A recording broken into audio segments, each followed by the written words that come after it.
Здравствуйте, дорогие друзья! Сегодня у нас 4 сентября, понедельник. В Соединенных Штатах общенациональный праздник, День труда. Так что Америка гуляет, а в это время весь остальной мир напряженно работает. Об этом мы сегодня и поговорим. И я думаю, сконцентрировать внимание сегодня на, пожалуй, основном для нас, так сказать, зрителей моего канала, как я понимаю, центрального вопроса – это переговоры Эрдогана с Путиным.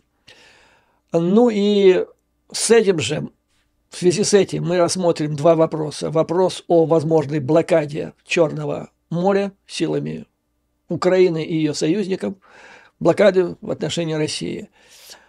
И второй вопрос о том, как взломать российскую блокаду украинских портов, которая препятствует свободной поставке украинского зерна из портов Украины. Ну, начнем со встречи Путина с Эрдоганом. Нужно сказать, что последнее время во взаимоотношениях двух этих деятелей нарастала напряженность. Это так, как оценивается это из Москвы. Эрдоган стал видеться из Кремля как человек, который виляет хвостом, на которого нельзя положиться. А это самый большой недостаток, который в глазах Путина, которым могут обладать там различные его визави, и который для Путина является главным определяющим фактором, на которых он строит отношения с тем или с другим представителем другого государства. Ну, насчет стратегии Эрдогана я вам рассказывал несколько месяцев назад. Я вижу эту стратегию, я бы ее так неформально назвал, трясти лоха. Лох – это Путин, который сам загнал себя в угол своей агрессии против Украины. И теперь Эрдоган его трясет, прежде всего на деньги. Вот где можно заработать, там Эрдоган, в том проекте. Причем проявляет гибкость, умудряется сидеть на не то что двух, на нескольких стульях. И со стороны России, и со стороны Украины, и с НАТО, и против НАТО. Ну а с внешнеполитической точки зрения главная цель – это воссоздание, бредовая идея воссоздания типа Османской империи. То есть две бредовые идеи, с одной стороны воссоздание Российской империи, с другой Османской империи, они как-то так вот движутся навстречу друг другу. Эрдоган вызывал растущее недовольство в Кремле. И этим, в частности, объясняется, почему встреча состоялась в Сочи. По идее, как сообщают источники из Москвы, серьезно рассматривался вопрос о том, а не поехать ли Путину в Турцию. Но прежде всего для того, чтобы взломать, так сказать, изоляцию международную, которая вызвана, как вы знаете, орденом на его арест, выданным международным судом, то есть очень он хотел. И долго ломали голову. И он, вроде Путин, был согласен, но в конце концов соображения безопасности оказались преобладающими. То есть где-то паскудно там было подозрение, или такая точила нехорошая мысль, что друг Эрдоган может и арестовать Путина, и сдать международному суду. Поэтому, значит, в конце концов провели это в Сочи. Ну и что больше всего в последнее время вызвало дикую злобу в Москве в отношении Эрдогана, это его решение позволить азовцам, пленным, которые были... Помните, была такая многосторонняя сложная сделка обмена пленными, в результате которых Россия отдала азовцев в Турцию с условием, что они там будут находиться до конца войны. А Эрдоган, так подумав немножко, взял и освободил их, и отправил в Украину. Но вот это было тот поступок, который, убил доверие к Эрдогану, к Турции со стороны Российской Федерации. Дальше, как считают в Москве, ситуация будет еще хуже.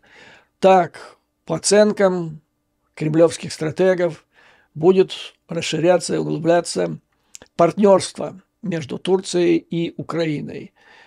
И прежде всего в военной области. там совместное строительство, вернее, совместное производство оружия, поставка, производство и поставка в Украину кораблей, затем есть у них там другие хорошие, даже танки в Турции, говорят, очень неплохие, боеприпасов. Короче говоря, это как вот последнее, что нужно России, это расширение военно-технического сотрудничества между двумя странами. Были надежды, что Турция может сыграть позитивную для Москвы роль в плане торможения вступления в НАТО Финляндии и Швеции, но, однако, значит, наполовину оправдалась, что касается Швеции. Турция по-прежнему держит этот вопрос в подвешенном состоянии. Ну, с Финляндией, как вы знаете, все благополучно закончилось. Вот таким образом встретились два закадычных то ли друга, то ли врага, не поймешь. У Эрдогана была личная большая заинтересованность в возобновлении зерновой сделки, которую Россия приостановила в прошлом году. То есть Турция хочет опять наваливать на этом деньги. И что характерно, вот договориться об этом возобновлении на этой встрече не удалось, но все равно Эрдоган хоть немножко, но откусил.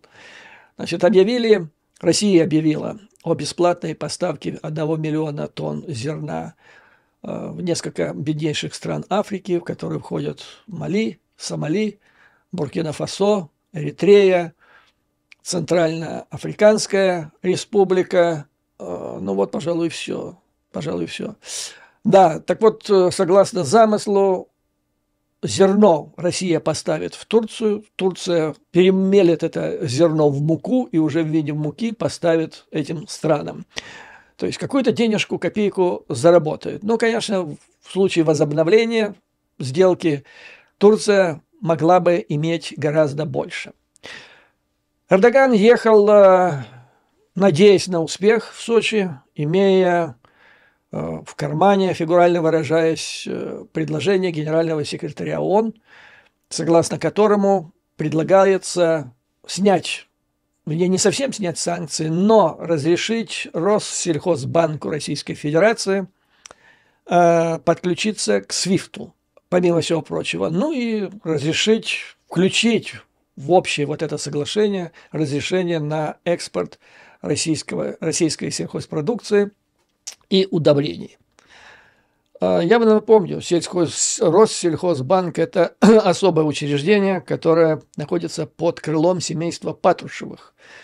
Патрушев-младший был там председателем правления, по-моему, до 2018 года, а с 2018 года он является председателем наблюдательного совета. То есть это как бы карманный банк этого семейства, и Путин здесь, вообще-то, объективно выступает лоббистом этого финансового учреждения. Ну и исход встречи он читается в зависимости от того, какой источник информации вы слушаете или читаете. Американское агентство Associated Press заявило, что встреча завершилась провалом, потому что Путин твердо сказал, значит, пока Запад не снимет ограничения в связи с Россельхозбанком, затем с экспортом сельхозпродукции из России и удобрениями, пока он не согласится на возобновление этой сделки. Что на Западе тут же оценили как полный провал, потому что Запад не собирается, якобы, во всяком случае, на настоящий момент, Запад не собирается давать никаких гарантий, включать вот эти требования в общее соглашение с Украиной. Потому что существует фактически два соглашения. Одно с Украиной, где, значит, предусматривается возможность экспорта украинского зерна, и за время действия этой сделки из портов Украины было экспортировано примерно 33 миллиона тонн зерна украинского. 57% из него пошли в развивающиеся страны. В конечном итоге они там оказались, чтобы там не кричали в России. И самое большое количество зерна оказалось в Китае. Украинского зерна оказалось в Китае. В качестве, так сказать, параллельного соглашения было достигнуто понимание, что Россия сможет поставить. То есть Запад не будет мешать или исключит из санкций поставки некоторых видов сельхозпродукции из Российской Федерации. Но эти санкции сняли, но остались санкции на более широкого плана на транспортировку любого экспорта из России, то есть на ту же сельхозпродукцию, и на страховку. И вот дальше мы будем с вами обсуждать и увидим, что все проблемы, которые сейчас существуют с экспортом из Черного моря, будь то российский экспорт, будь то украинский, в конечном итоге, по большому счету, упирается в рентабельность. То есть вот эти премиальные суммы за страховку и за транспортировку. Чем выше напряженность, чем больше риск эскалации, тем эти суммы выше, и на каком-то этапе они поднимаются до такого уровня, когда экспорт становится просто ненужным, не рентабельным, потому что он становится убыточным. То есть вот так это было с самого начала оговорено, так Запад на этой позиции и стоит. Он не собирается включать Россию, давать специальные гарантии, то есть снимать еще дополнительно с России санкции на транспортировку и на страховку, потому что тогда вообще весь санкционный режим рушится. Ну вот, то есть Запад это расценил, во всяком случае, первые отклики информационных агентств Соединенных Штатов, о том, что встреча провалилась. Про эрдогановские средства массовой информации Турции, в частности, газета «Хуррiyet», да, по-моему, она это сказала. Значит, пишут, говорят о том, что все нормально. Эрдоган считает, и он это высказал мысль на пресс-конференции с Путиным, что встреча, то есть не встреча, а сделка возобновится в ближайшее же время. При этом он надеется на вот это письмо или предложение Гутерриша из ООН по поводу Россельхозбанка и не отмена санкций, а решение вопроса с расходами на транспортировку и на страховку сельхозпродукции Российской Федерации. Но, судя по реакции Запада, он на это идти не может. Ну, Эрдоган, настроение у него, где-то у него теплится надежда, хочется еще немножко заработать. Что касается Российской Федерации, я посмотрел реакцию, пока до тезисы для пропагандистских телеканалов, видимо, еще готовятся в Кремле. Что касается нейтральных средств массовой информации, условно, конечно, нейтральных в Российской Федерации, которая освещает, так сказать, деловые аспекты жизни, скажем так, РБК, они, в общем-то, нейтральны, пишут сдержанно, не давая никаких оценок, ни позитивных, ни негативных. Общая, главная идея, которую я вынес, читая западные оценки этой встречи, состоит в следующем. Россия надеется, что ей удастся использовать контроль над экспортом, украинским экспортом из Черного моря в качестве разменной монеты для ослабления экономических санкций с Западом. Всех экономических санкций. В связи с этой встречей один из моих зрителей, наш, так сказать, участник нашего дружного коллектива из Казахстана, прислал мне предложение по поводу того, как заблокировать экспорт России через Черное море. Идеи эти в качестве краткого плана подготовлены Мухтаром Аблязовым. Многие из вас, наверное, знают это имя. Он иногда выступает по различным видеоканалам Украины. Это лидер организации, которая называется «Демократическое движение Казахстана». В прошлом это министр. Сейчас, значит, его симпатии и его движение на стороне Украины, безусловно, человек интеллектуал, поэтому его план с блокировки Черного моря для российского экспорта, он должен представлять интерес. Из чего исходит господин Аблязов? Прежде, в общем, в Черном море находится крупнейшая инфраструктура портов России по объему грузооборота. В частности, что нас должно интересовать больше всего? Через Черное море идет около 20% всего экспорта нефти и нефтепродуктов Российской Федерации. Это около 75 миллионов тонн нефти и нефтепродуктов. Если это все заблокировать, то ущерб экономический составит около 30 миллиардов в год. Ну, а общий экономический ущерб, поскольку кроме нефти и нефтепродуктов там еще везут руду всевозможные, металлы и так далее, то он составит не менее 50 миллиардов. В мировом масштабе это выльется в нехватку, недостачу примерно 1,5 миллиона баррелей нефти в сутки, ну, которую считается, что могут возместить другие страны, в частности, Венесуэла, особенно Иран, ну и ряд других стран, у которых есть свободные объемы. Так думает господин Аблязов, хотя тут, с того, что я читаю, иностранные источники, тут ситуация гораздо сложнее. Саудовская Аравия, наоборот, сейчас сокращает свое производство нефти и призывает другие страны ОПЕК сделать то же самое. Ну, это, так сказать, детали. Что делать, по мнению господина Аблязова? Украине нужно убедить Запад договориться с Турцией. И тогда Запад совместно с Турцией заблокирует проливы для российских грузов. У Запада множество рычагов влияния и стимулов для Турции. Минимум 50% торговли у Турции именно с Западом. И Запад – это член НАТО. Я вам должен сказать так. Общая оценка, с моей точки зрения. Блокада российских кораблей, вообще блокада, запереть Россию в Черном море путем блокады, это фактически блокада, это фактически объявление войны.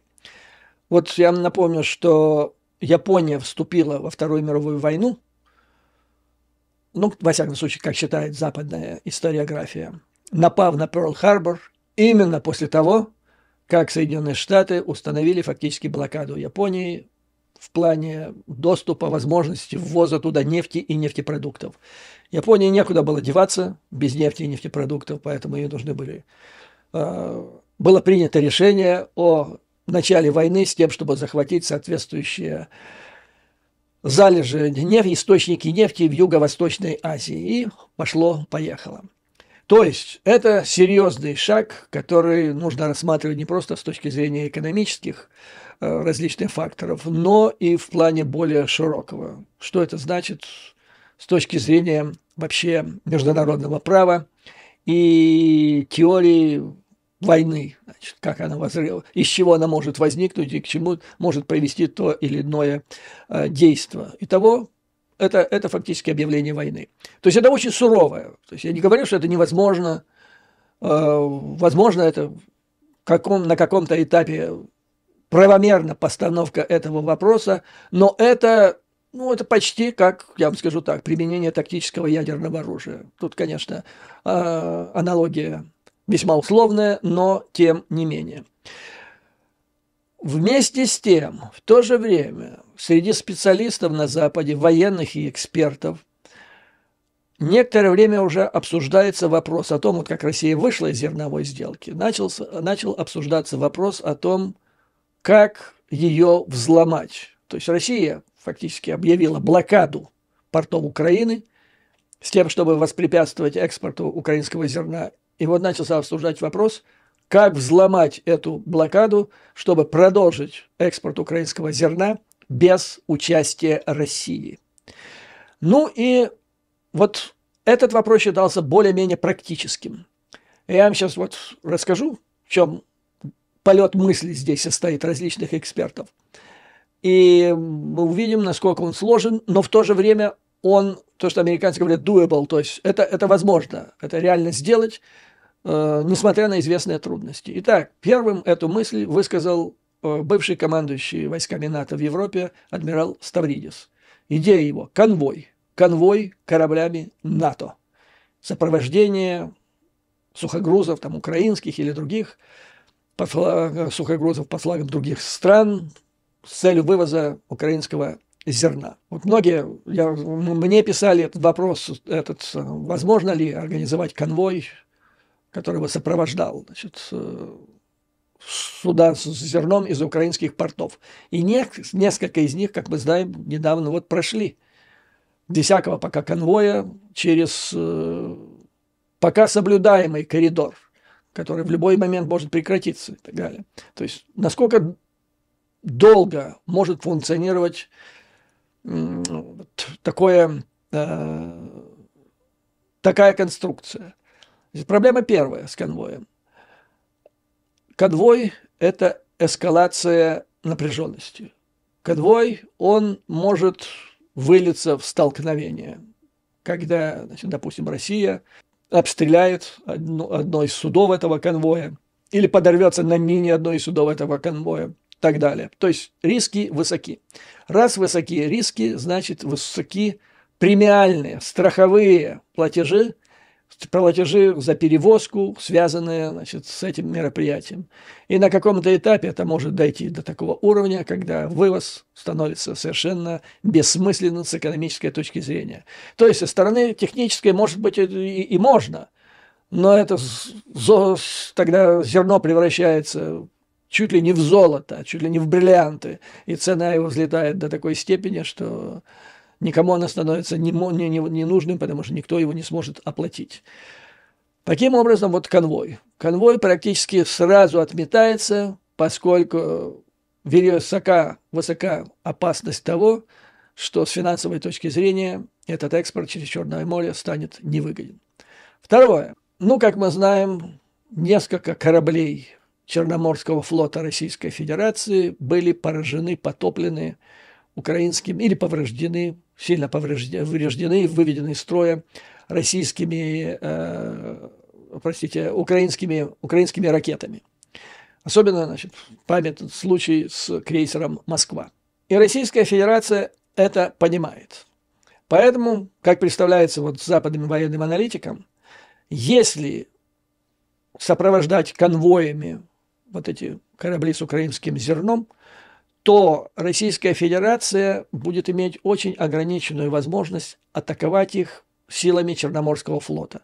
Поскольку вот последние удары Нептуна и предыдущие удары по крейсеру «Москва», они привели к тому, что Черноморский флот ушел туда подальше, в восточную часть Черного моря.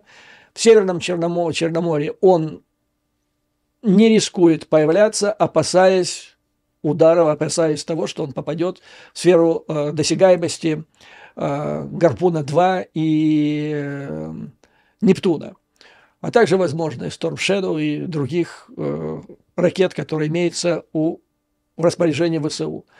Таким образом, значит, считается, что большая опасность представляет для конвоев таких, представляет не столько Черноморский флот с его кораблями, сколько мины. Причем, что касается мин, то считается, что наибольшей опасности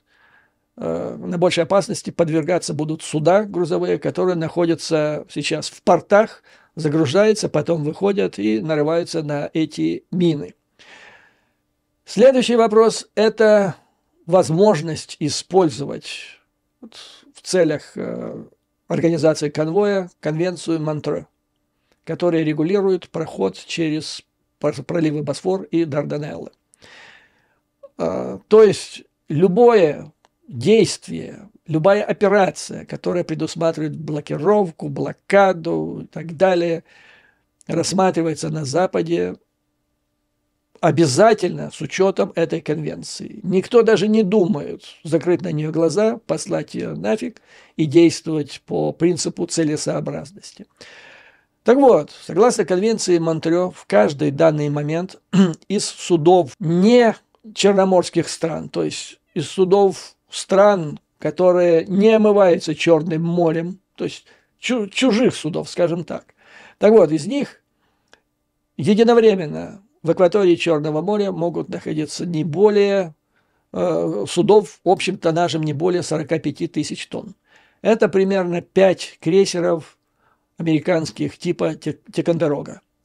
Немного, скажем сразу, немного. Плюс они должны заменяться, подвергаться ротациям каждый 21 день, что налагает значительные сложности на них. Поэтому считается, что в этих условиях основную роль в организации этих конвоев основную роль должны играть государства Черноморского бассейна. Если мы говорим о НАТО, то это получается Турция, это Румыния, это Болгария.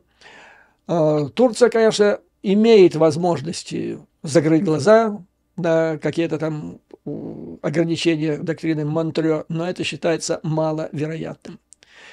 А возможности стран, включая Турцию, по организации своими силами этих конвоев, учитывая, что это будет стоить немало, большие расходы, большие сложности, то есть считается, что согласие и возможности организовать такие конвои силами черноморских членов НАТО, не столь высоки, как этого хотелось бы. И затем возникает риск реальной эскалации.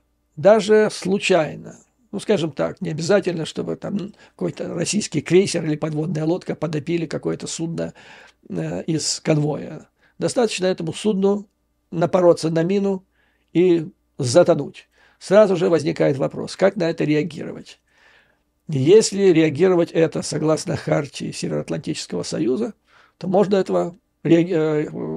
применять статью 5, то есть нападение. Вот считать, корабль напоролся на российскую мину, считать это нападением или это считать случайностью. И тут же возникает проблема. Значит, если ты считаешь это нападение, вступает в силу 5 статья НАТО. Если ты не считаешь это нападением, то где-то ты показываешь Кремлю свою слабость. И там могут за это ухватиться и пойти на эскалацию в другой области. То есть это как раз вот та ситуация, которую хотелось бы избежать. Чтобы не было в любой войне следует избегать ситуаций, которые могут трактоваться двусмысленно противником. Поэтому считается, что учитывая эти все аспекты, причем самый главный аспект – это стоимость, он идет под номером 1. Предлагается в этой связи краткосрочный подход. Нужно обойти эту блокаду, которую сейчас пытается установить Российская Федерация, совершить обходной маневр, обойти путем краткосрочного решения. Однако по-прежнему считается, что долгосрочное решение, снятие блокады и снятие препятствий для свободного экспорта украинских сельхозпродуктов возможны только в случае, если будет достигнуто соглашение с Россией. Не добровольное. Речь идет о том, чтобы заставить Россию пойти на договоренность в этой области. Иначе любое другое решение будет временным. Какими могут быть эти временные решения? Первым – обход блокады. Это через порты на Дунае. Но мы знаем, что Российская Федерация об этом подозревает уже давно и подвергает эти порты обстрелам. Совсем недавно были обстреляны порты порт Измаил, затем Рени. Россия утверждает, что она наносит там удар по грузам, которые имеют военное значение, в частности, топливо и ГСМ для ВСУ. Какие предложения есть по этому поводу? То есть умеренные, скажем так, не агрессивные, умеренные специалисты НАТО считают, что страны НАТО могли бы проявить большую твердость в этом деле. Какую? Поскольку эти порты, Рени, Измаил, если взять два этих, они находятся совершенно вблизи стран НАТО, то возможно осуществить их прикрытие с воздуха силами НАТО. В частности, Греция, затем Румыния, у них есть в распоряжении С-300. И поскольку речь будет идти не о том, чтобы сбивать самолеты, пилотируемые самолеты, а чтобы сбивать ракеты Российской Федерации, которые летят к целям, которые расположены рядом с границей стран НАТО, то тут считается, эскалация должна быть невысока. То есть это считается допустимый и не слишком рискованный шаг. Второй вариант – это субсидирование транзита украинских товаров. Это сухопутный коридор. Но мы знаем, что на этом пути были встречены трудности с нежеланием Польши и ряда других граничащих с Украиной государств допускать украинское зерно на свою территорию, то есть речь идет о субсидировании на государственном или международном уровне транзита украинских сельхозтоваров через границу стран восточного фланга НАТО, дальше туда, в Европу, и дальше в страны третьего мира. То есть субсидирование их транзита с тем, чтобы они не останавливались, не задерживались на территории Европы. Ну и, наконец, речь идет о разминировании. Разминировании в западной части Черного моря, с тем, чтобы, значит, суда могли спокойно выходить из украинских портов, ну и дальше к проливам Босфор и Дарданеллы. Вообще оценка общая, так сказать, натовских аналитиков состоит в том, что ввиду ограничения свободы плавания Черноморского флота Российской Федерации в северной части Черного моря основная опасность для вот этих судов, которые будут вывозить зерно украинское, и для кораблей-конвоев будет исходить не от надводных кораблей Черноморского флота, не от крылатых ракет, а прежде всего от мин. Поэтому тут эффективное действие с помощью тральщиков или с помощью беспилотников, надводных, подводных беспилотников Украины и союзников могла бы сыграть здесь положительную, позитивную роль. Но, повторяю, общий вывод. Нужно заставить Россию пойти на соглашение. Для этого нужно сделать так, принять серию мероприятий, в результате которых Россия должна понять, что бездействие в этом вопросе обойдется ей дороже, чем согласие на возобновление этой сделки. В этой связи предлагаются следующие реальные меры. Первое. Вооруженные силы Украины могут оспаривать или ограничивать свободу мореплавания российских торговых судов в портах Черного моря и вблизи их. И делать это путем использования надводных, подводных беспилотников, что с успехом уже делают ВСУ. И есть основания полагать, что эти успехи в ближайшее время будут увеличиваться по количеству ударов и по их эффективности. Ну, здесь и применение Нептуна, ожидается также более активное применение системы Гром-2, а также появляется, о чем уже появлялось, средства массовой информации, скоро приступит к боевому дежурству подводный украинский дрон под нежным названием «Маричка». Во-вторых, имеет смысл предпринять коллективные действия союзников Украины по НАТО с тем, чтобы пресечь серые перевозки, то есть двойного типа назначения. И эти перевозки, считаются серые, составляют значительную часть российского экспорта, что влияет в серьезной степени на общее экономическое состояние государства. То есть речь идет о фактическом захвате или остановке, или инспекции соответствующих судов с российскими экспортными товарами в открытом море. Где? Есть несколько точек. Ну, во-первых, Босфор и Дарданеллы. Здесь хозяин Турция. Есть еще Балтийское море. Это Ла-Манш. И есть еще у нас Гибралтар. То есть 3 страны, Великобритания, Франция и Турция, могли бы предпринять эти действия. Затем, самое главное, что с точки зрения аналитиков НАТО может подвигнуть Россию пойти на согласие возобновить зерновую сделку и вообще дать зеленый свет на экспорт сельхозпродукции Украины через Черное море. Это способность Украины, как здесь пишется, ограничить возможности Черноморского флота действовать из Севастополя. То есть заблокировать, другими словами, военно-морскую базу Севастополь и не дать возможность Российской Федерации использовать ее для потребностей Черноморского флота.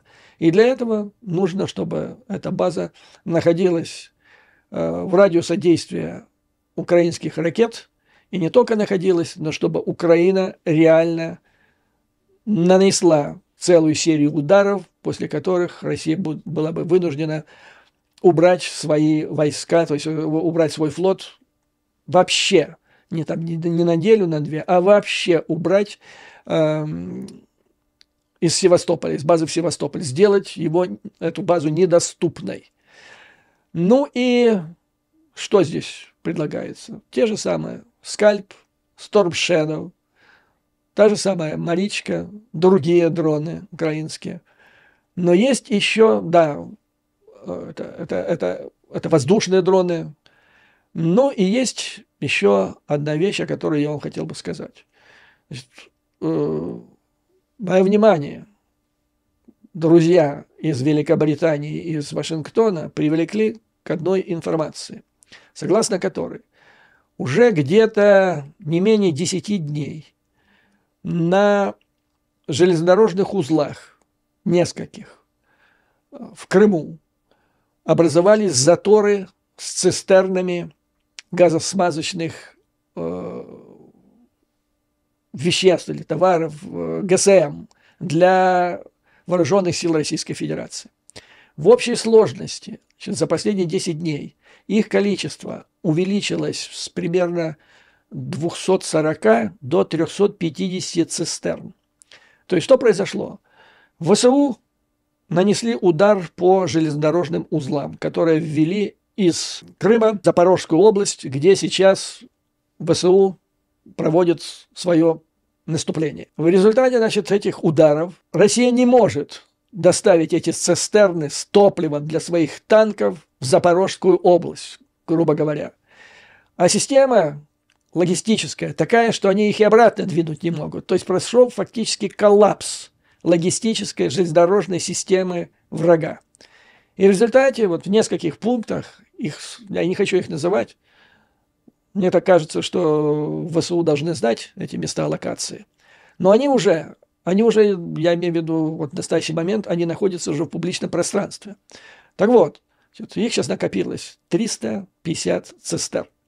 Удар по ним лишит бронетанковые войска Российской Федерации в Запорожской области и вообще на юге Украины топлива на несколько недель, если на месяцев вперед. Это как раз тот результат, который планировался в самом начале, если вы помните, украинского контрнаступления. Это то, о чем говорил генерал Ходжес еще в самом начале. Отрезать логистику из Крыма на Южный фронт, южное направление. И вот самая большая загадка в этой истории, почему эти цистерны там находятся уже не менее 10 дней, и по ним до сих пор не нанесен удар. Враг, орки, они наносят удар по порту в Рени, в котором, как они утверждают, находится топливо, горючее для танков ВСУ. Почему не наносятся такие же удары по этим 350 цистернам для топлива для танков Российской Федерации? Чем это объяснить? У меня задают этот вопрос. И я не знаю, что сказать, потому что, допустим, нету, хотя они же есть, да, Storm Shadow. Мы знаем, что они есть. Скальпы, они есть. Гром-2, вроде бы они тоже есть. Беспилотники долетают до Москвы и до Пскова. Но тут же, казалось, рукой подать уже в пределах досягаемости. Но даже если бы этого не было, где партизаны? Где партизаны, где Буданов? Буданов, да, у меня спрашивают, где Буданов? О чем молчит Буданов? Я говорю, да он не молчит. Он недавно вот большое интервью дал, в котором рассказал, что он собирается в следующий президенты Украины. То есть, может, он уже в предвыборной кампании участвует, то есть ему уже не до этих цистерн. То есть вот люди, которые мне военные, американские, британские, делились этим соображением, то есть если жахнуть по этой концентрации этих цистерн, это будет удар равносилен тактическому ядерному оружию. Но самое главное, что после этого российские войска как ветром сдунет с Крыма. Уж совершенно точно, что бронетанковые силы Российской Федерации и вообще вся их группировка, которая сейчас сопротивляется ВСУ, в Запорожской области, вся она будет ну просто уничтожена. Ждем, ждем. Меня очень интересует этот вопрос, и непонятна заминка в этой области.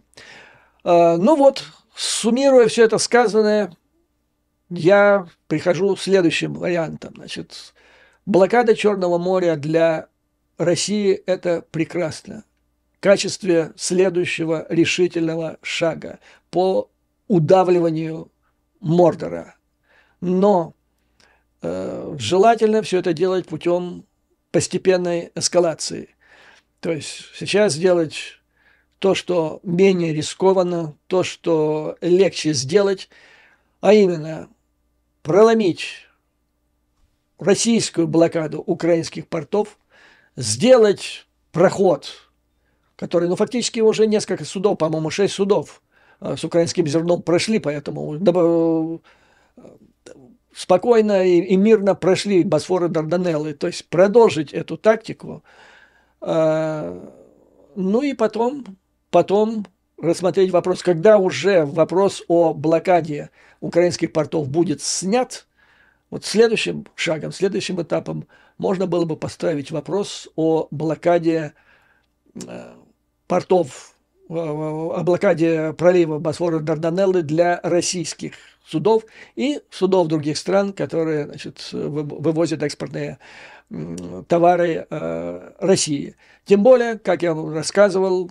там неподалеку находится ударная авианосная группировка с новейшим американским авианосцем Джеральд Форд. Последние дни я наблюдал, когда я вам рассказывал, она находилась недалеко от побережья Греции. Затем группировка подошла к берегам Турции, и 3 дня назад американцы проводили совместные учения с турками. Совместные учения включали в себя полеты, возможность полетов палубной авиации этого авианосца с их дозаправкой турецкими ВВС. А делается это, и если это делать, тогда вот фактически дальность или радиус действия палубной авиации этого авианосца становится такова, что они могут покрыть большую часть экватории или воздушного пространства над Черным морем. То есть вот вам и обеспечение для, если понадобится, блокады Черного моря и проливов для России или для обеспечения безопасности прохода судов с украинским зерном и другими сельскохозяйственными товарами. Поэтому, дорогие друзья, на этом позвольте закончить сегодняшний выпуск. Как всегда, слава Украине и ее вооруженным силам. Враг будет разбит, победа будет за нами. А вам, дорогие друзья, желаю выдержки, мужества и твердой уверенности в нашей неизбежной победе. До новых скорых встреч!